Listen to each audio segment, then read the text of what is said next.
Welcome, ladies and gentlemen, to Popcorn Talk's iTalk Movies here on the Popcorn Talk Network. This is a show where we feature Hollywood's hottest up-and-coming film actors, and today I have the amazingly talented and excitingly young Zachary Haven, so we'll get into it right after this. Welcome to Popcorn Talk, featuring movie discussion, news, and interviews. Popcorn Talk, we talk movies. And now, here's Popcorn Talk's iTalk Movies. Oh, there it is. Guys, I've got Zach Haven here in studio. Zach, hi. Hello. Hi. Thank you for being here. Thank you for having me. This song, for those who may or may not know, comes from the Legend of Zelda series, specifically from The Wind Waker. Yes. This is the Dragon Roost Island theme. Zach and I are both big Legend of Zelda fans. Yes. But Zach, you're a little younger, as I mentioned at the top. First of all, I hope you understood the friendly generosity of me calling you young. I know sometimes as an actor you'd rather age up a little bit, but just embrace it while you can. You got a very, very bright future ahead of you, especially with a film credit already on your resume. That's very exciting. So before we get into it, guys, my name is Jeff Graham. We will, of course, be talking about Zach's feature premiere in Father Figures, which had a lot of big actors: Glenn Close, Owen Wilson, Ed Helms. So we'll get into that very soon. Before we do, again, my name is Jeff Graham. If you want to find me online, you can do so at Jeffrey C. Graham. And Zach, how about you? Where can the fans connect with you if they want to get to know you better? Okay, well, you can find me at Instagram and Twitter at Zachary_Haven, Facebook, just Zachary Haven, and if you're into gaming at all, you can find me on YouTube and Twitch at ZLittletude. Nice, awesome.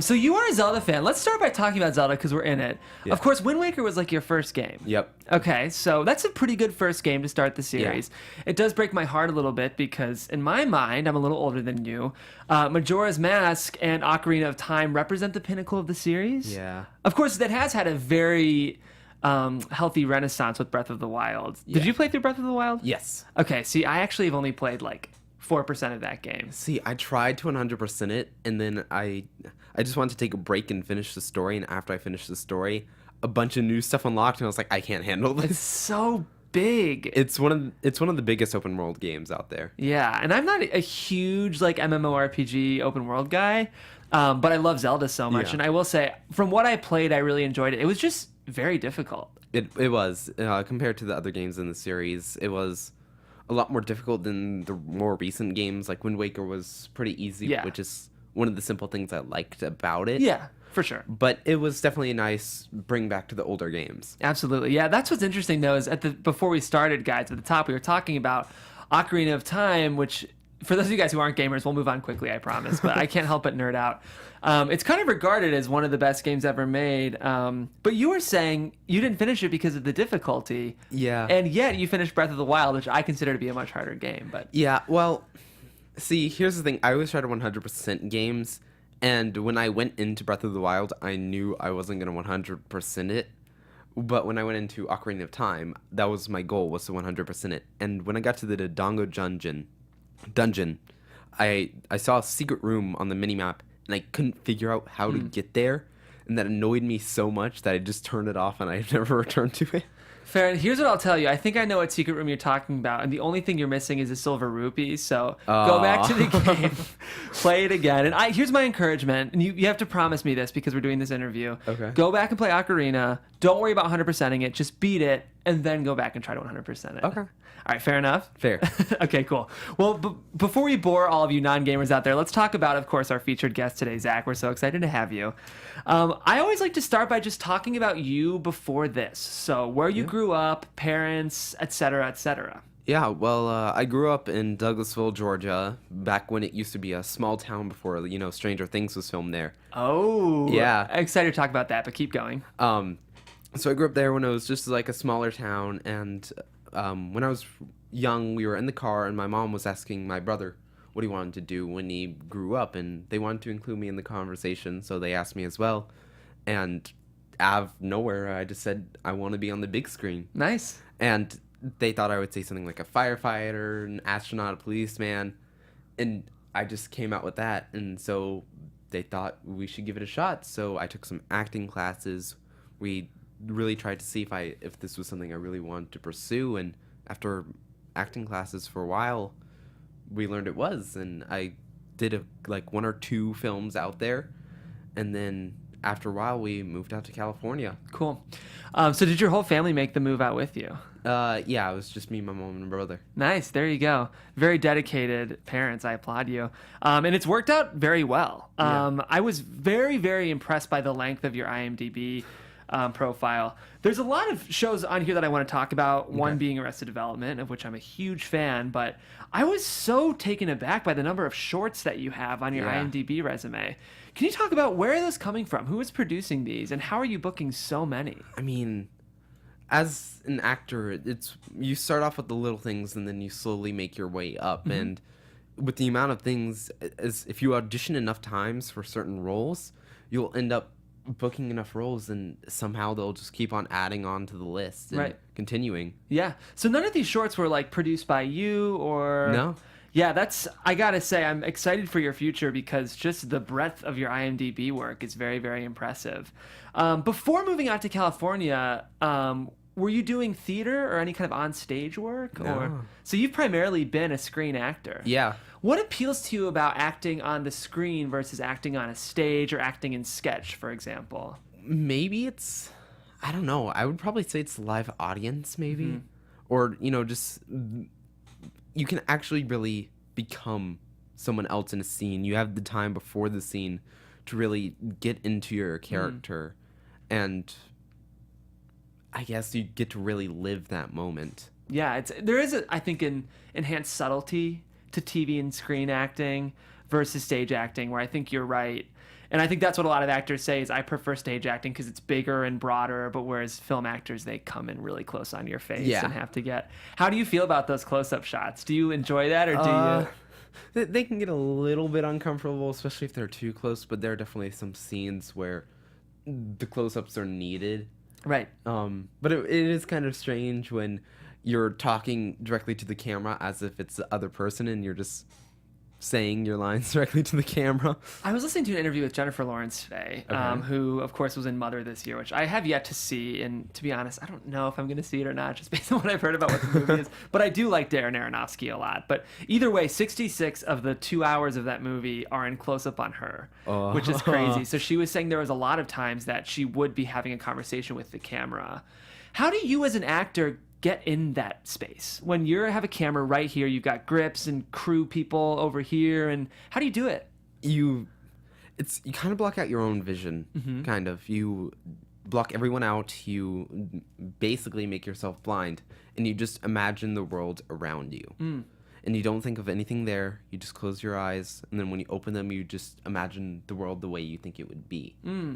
That's much harder than it sounds, though. Yeah, it is. That's why I always say have a minute or two before the scene starts just to really get myself into that scene. And thankfully, most scenes that are close-ups are really deep scenes. Right. So it's something I can really pull from to make this world around me alive. It's very wise. It's good advice for up-and-coming actors, especially in TV and film, because it is a very different medium than stage acting. Yeah. And you do have to be able to just kind of erase the world around you and be somewhere else, I think, during those scenes.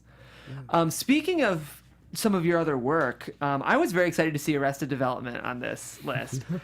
You were on the show in 2013, which means you were on the Netflix revival version of the show. Yeah. Is that right? Okay.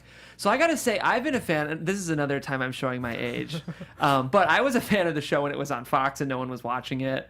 I'd like to think I was at least part of the contribution of at least getting renewed for a couple seasons and renewed for Netflix. Did you know what Arrested Development was when you were auditioning for it? No. That's so crazy to me. I thought Arrested, I heard a couple things from my mom saying that, this is a remake of the original show or a revival of the original show, but before that I knew nothing about it. Yeah. So did you go back and do any research when you were going to be on it? I did look at a couple episodes. Yeah. But again, that was back in 2013, so Right. I don't remember much about it. Yeah, of course I just not. remember that I was in a bungee castle and I was calling one of the main actors, and I was just teasing him and calling him names in the bungee castle. Oh, that's so funny. I would have to imagine it would be strange to go in blind to a show like Arrested Development because it's such a bizarre show. I love it to death, but it's definitely its own thing. Yeah. Well, that's cool. I just wanted to ask you about that because it's a show that I really, really like. But, of course, we're here to talk today about Father Figures, which is still in theaters now. Yeah. What an exciting opportunity for you. Yeah. I want to talk all about this because this is your first big studio film. And I sort of, for our listeners, I think it would be interesting for you to take them through the process of what it's like to be in a big studio picture. So can you talk about from day one when you hearing about it and then the audition process and pre-production? Just kind of take me through that. Okay, so I got an email from my agent, I believe it was, or my manager. It could have been either one of them. And they told me about the film, and they sent out the script for the role of young Peter, who was played by Ed Helms, except he was adult Peter. Right. And they sent me the script for that role. And I looked over it. I had one of my friends read it over with me a couple times. He helped me break down the scene and really develop into it. And basically, after, I believe, a week of setup for the audition, he took me to the audition room, and I went in there, and they immediately put me in for a callback. And then immediately put me into a pin for the role of young Peter. I did not get the role of young Peter, though, but they did call me in immediately for the role of Ethan, which is the son of Peter. And after I auditioned for it, a week later, I booked it. Wow. So it went from going from a smaller character to being one of the main supporting characters to booking it in like a range of 2 weeks. Wow. That's fast. Yeah. But then, of course, it's kind of that hurry up and wait thing, right? Did Yep. you feel like from that point on, you were just kind of like, okay. We waited for like about a month and a half before Yeah. we actually flew out to Georgia. Really? That's actually where we filmed it. We filmed it in Atlanta, Georgia, Okay. which was like a couple miles away from my hometown. So I moved out to California to pursue my dream of acting. And then my first big accomplishment, you're going back to the beginning. You're going back to your roots. You're coming where you came from. How beautiful, though. It's Yeah. like full circle. That's really cool. And actually, Atlanta is like a very prominent up-and-coming film city, which is kind of Yeah. cool. So who knows? You may end up booking a gig and being out there for longer than you expect. Yeah. So when you were auditioning for this, were they like bringing you on the lot and stuff like that? No, And- it was in a small studio room. I mean, like about the size of this room right here. Yeah. And it was just straight scenes. It was just originally with the casting director. Then when it was callbacks, there were suddenly 10 people in the room. Yeah. So did you meet any of the other actors before a set? No. So what was that like getting to set and all of a sudden there's Ed Helms? It was very confusing because he was so kind and humble. And I was like, I don't know you, but I'm happy that I know you. Yeah. Like, I knew what he filmed in, but I didn't know him personally yet. And we immediately clicked, and that was great. So he's a nice guy? He's such a nice guy. That's good to hear. I'm a big Ed Helms fan, and actually, a lot of people I know sometimes kind of compare me to Ed Helms a little bit. I think I've got the same like big goofy guy personality, and I was in an a cappella group when I was in college, which is like just a big running thing in his life is that he loves a cappella. So I'm very relieved to hear that he's a good person because I'm a big fan. Okay, cool. How long was the shoot in Atlanta? It was about 3.5 weeks, I would say. Okay, cool. Yeah. Nice. And I, of course, have to talk about some of this other talent because Yes. Ed Helms, but also did you get to work much with Owen? Or Yes, I got to work with Owen for a good amount of scenes. I got to work with Glenn for a good amount of scenes. I had a really good scene with Cat Williams. Oh, cool. So those were all great, and I got to work with a bunch of the main cast. Awesome. So I got to ask, Owen Wilson, I'm a big fan. How was he? He was cool. Yeah. I mean, like, he was really funny all the time. Yes. And the way he acts is the way he is. Yeah. It's like he really takes that role and is just himself on set. Wow. It's good to meet you. Yeah. Welcome to set, man. Hey, wow. Yeah. Yeah, I really like, the thing I like about Owen Wilson is that he's like an actor, but he's a writer too. You know, he writes with, gosh, one of my favorite directors, and now his name is gone. Grand Budapest, Life Aquatic. It'll come to me. Wes Anderson. Of course, he collaborates with Wes Anderson so much, who I really like. So I do like seeing actors who I feel like also kind of have that creative investment in what they're doing as well. Do you feel like you would ever want to write or direct stuff? Because he does that. Owen does that. Yes and no. I would like to write something, like maybe just a small script, but I've always enjoyed making stories. Yeah. But I don't know if I would ever want to pursue like producing anything. It is a lot It's producing. a lot. Yeah, definitely. Well, hey, once you win your first Oscar, then you can decide if you want to become a producer or not. Yeah, That's you usually know, how it goes. just go on from there. Just go on from there, exactly. Okay, so Glenn Close is a legend. Yes. You're a little younger, as I keep mentioning, but Yeah.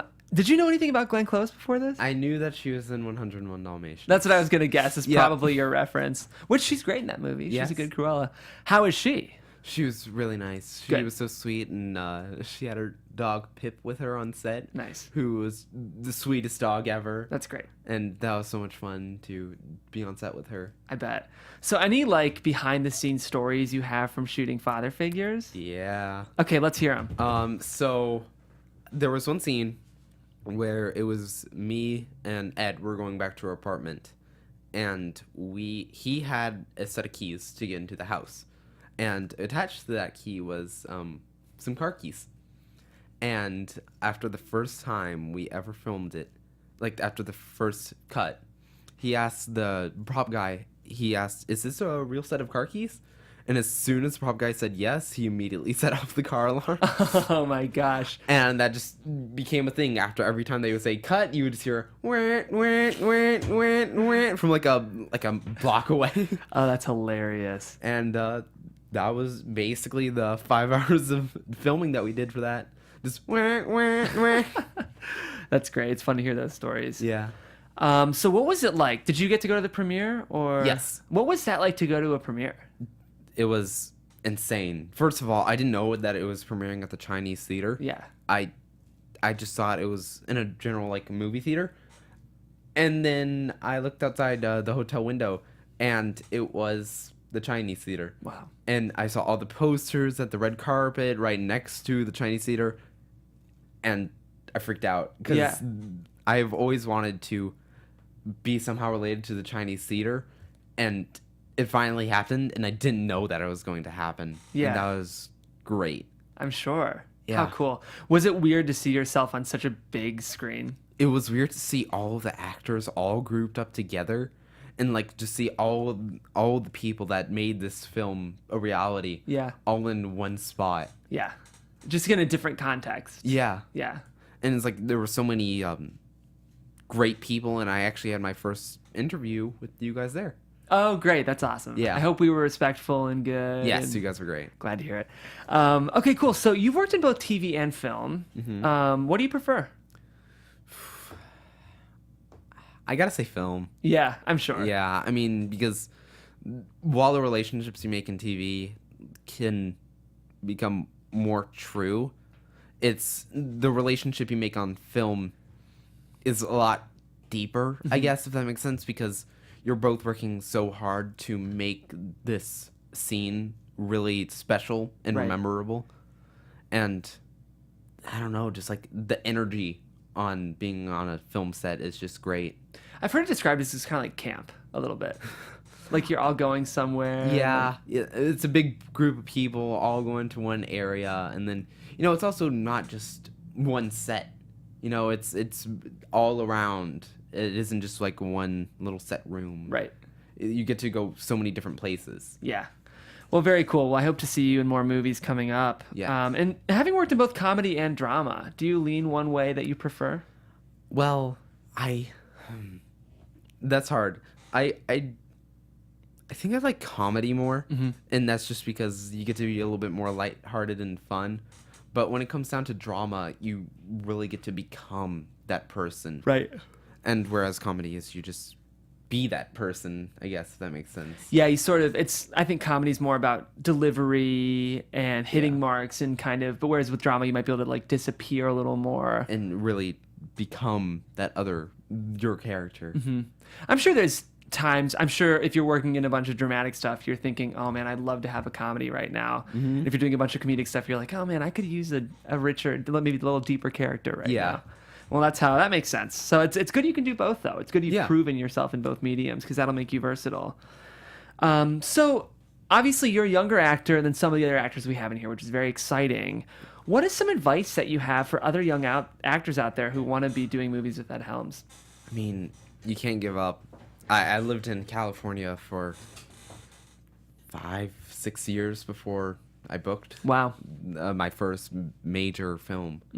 And before that, it was just small beginnings, like the short films. Those definitely helped. They built up my resume. Right. So you got to start small, and you got to keep on building up, and you have to be really patient, and you can never give up. Yeah. It's going to take a long time for some.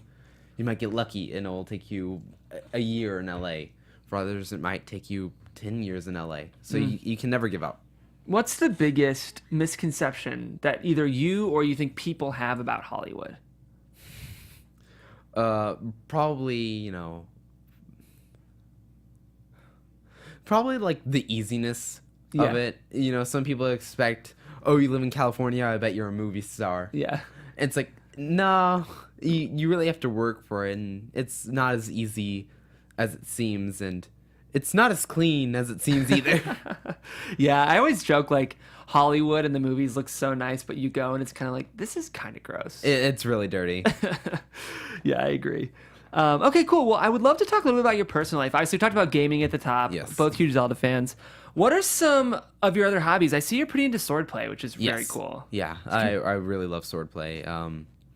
It's so much fun just because it's like, being in a real sword fight. When I was younger, me and my brother would always play with Nerf swords. Yeah. And we would just have sword duels for like hours and just have some fun. And then you really get really deep into that with swordplay because you're like actually holding a shield and, a short sword or a rapier, or I actually got a degree for using hand-to-hand combat on set. Oh, cool. That's Yeah. awesome. So you're like qualified. You can add that I'm to your resume. qualified. That's really cool. I don't know if you knew this, but Greta Gerwig was like a big fencer before she became a filmmaker. Yeah, that's cool. So that's a way to help you book her next movie. Just let her know that you know how to use rapier. Is that the? Yeah, it's a Okay. rapier, which is basically like fencing, Yes. except it's like faster. Okay. So it's a lot more of aggressive fencing than.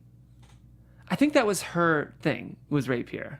Yeah. If I'm right. She talked about it on great NPR interview for me to, if you're into Greta Gerwig, I don't know if you saw Lady Bird or not, but very good interview. She was a fencer. So, okay, very cool. Well, the last thing I like to do in these interviews is a speed round. Okay. So I'm going to go through these and just answer the first thing that comes to your mind. Okay.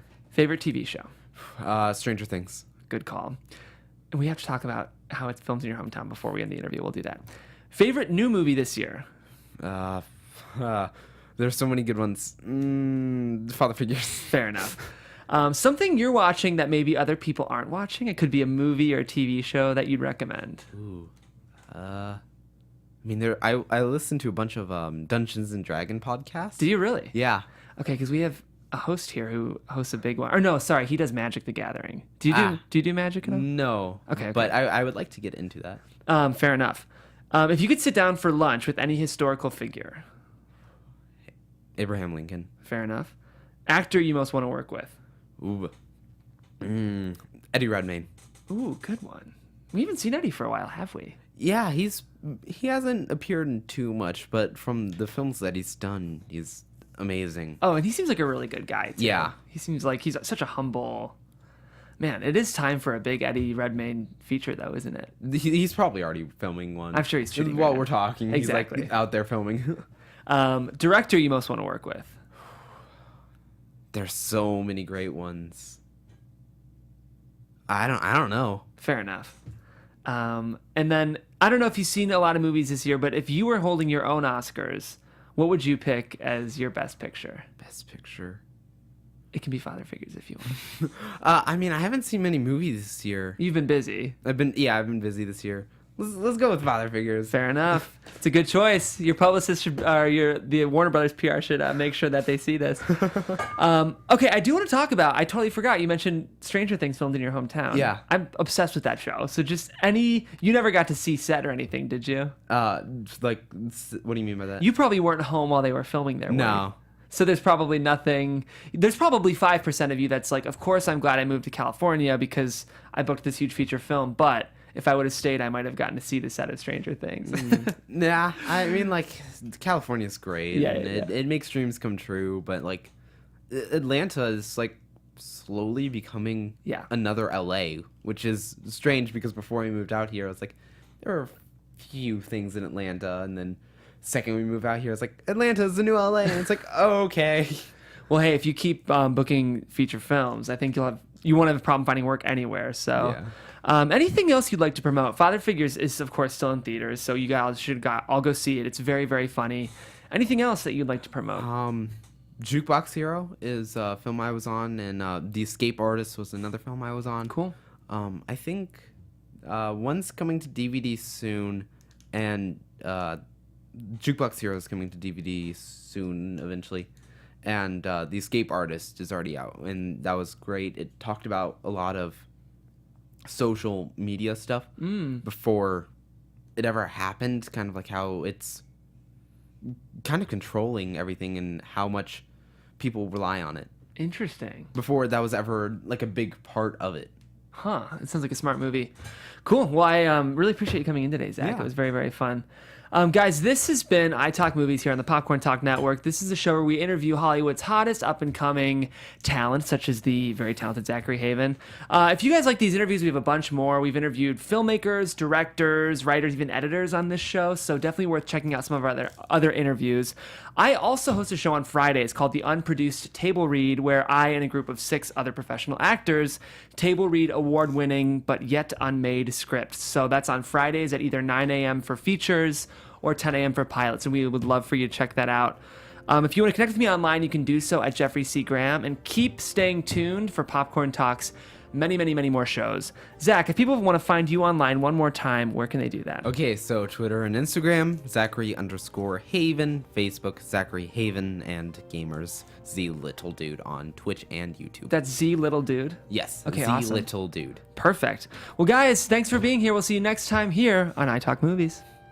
From producers Maria Menounos, Kevin Undergaro, Phil Svitek, and the entire Popcorn Talk Network, we would like to thank you for tuning in. For questions or comments, be sure to visit popcorntalk.com. I'm Sir Richard Wentworth, and this has been a presentation of the Popcorn Talk Network. The views expressed herein are those of the hosts only and do not necessarily reflect the views of the Popcorn Talk Network or its owners or principals.